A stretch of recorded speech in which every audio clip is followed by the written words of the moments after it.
नमस्कार, मैं योगेश कुमार और आप देख रहे हैं तो समाचार भारत 24/7 जहां केवल सच दिखता है। जांच में शौचालय की टंकी और घास फूस में फेंकी हुई मिली दवाएं। जीवन रक्षक दवाएं जलाने का मामला भी हुआ उजागर। जीप उपाध्यक्ष की जांच में हुआ ये खुलासा। बताते चले कि गोपालगंज जिले के भोरे रेफरल अस्पताल के परिसर में फेंकी मिली दवाओं का मामला गरमा गया है।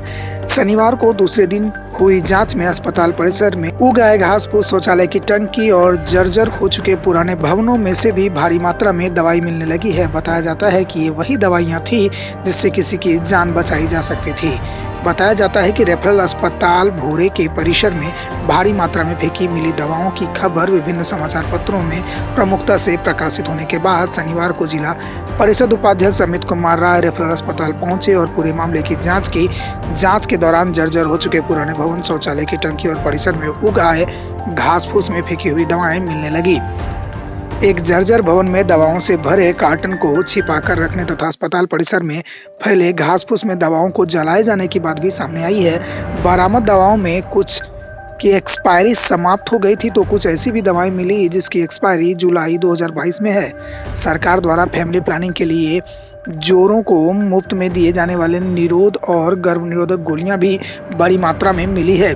जानकारी मिलने पर बीडीओ डॉक्टर संजय कुमार राय भी मौके पर पहुंचे और पूरे मामले की जांच की। जांच के दौरान फेंकी गई 19 प्रकार की दवाओं का सैंपल एकत्रित किया गया। वहीं कुल 37 प्रकार की दवाएं फेंकी हुई मिलने की बात सामने आई है। जांच के दौरान अस्पताल परिसर में बंद किए शौचालयों का मुद्दा भी उठा। आशा कार्यकर्ताओं ने बताया कि दवाओं को फेंक दिया गया है। अगर उन्हें उपलब्ध कराया गया होता तो गर्भवती महिलाओं के बीच वितरित कर दिया गया रहता। आशा कार्यकर्ताओं ने हंगामा करते हुए कहा कि उनके बकाये मानदेय का भुगतान नहीं किया जा रहा है। उनके बैठने के लिए कोई स्थान भी निर्धारित नहीं है, जिससे उन्हें पीपल के पेड़ के नीचे चबूतरे पर बैठना पड़ता है।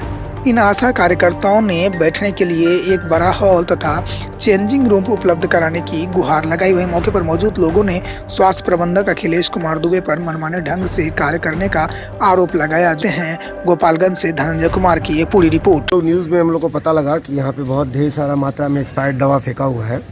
तो हम लोग आज सुबह आए तो हॉस्पिटल के पीछे कुछ लोग बताए कुछ दवाएँ जलाई गई हैं। हम लोगों ने जाकर उनमें देखा तो करीब 19 प्रकार की ऐसी दवाइयाँ थीं जो कुछ एक्सपायर्ड थी और कुछ का आप लोग सरप्राइज होंगे कि अभी वो वैलिडिटी भी है 2022 तक। वो सब भी दवाइयाँ फेंकी गई हैं। हम लोगों ने एसडीओ साहब, बीडीओ साहब, डीएम साहब को फ़ोन किया है। डीएम साहब ने बीडीओ साहब को भेजा है। वो भी अपने स्तर से जांच किए हैं और ये प्रॉमिस किए हैं कि जो भी दोषी होगा उसके विरुद्ध उचित कार्रवाई की जाएगी। और अस्पताल में क्या क्या कुव्यवस्थाएँ देखने को मिली? एक जो सबसे बड़ा यहाँ लगा कि जो शौचालय बंद रहता है, ये तो पब्लिक प्लेस है, तो शौचालय हमेशा खुला रहना चाहिए। पता लगा उसका चाबी किसी गार्ड के पास रहता है। एक पेशेंट कैसे जानेगा कि वो गार्ड कौन सा है? बहुत ढेर सारी संख्या में हम लोग की आशाएं बहनें यहाँ खड़ी थीं। उनका पेमेंट का प्रॉब्लम था, उनको 3-4 महीने से पेमेंट नहीं मिला है। तो हम लोग को ये भी प्रॉमिस किया गया है कि मंडे से इन लोगों का पेमेंट होगा।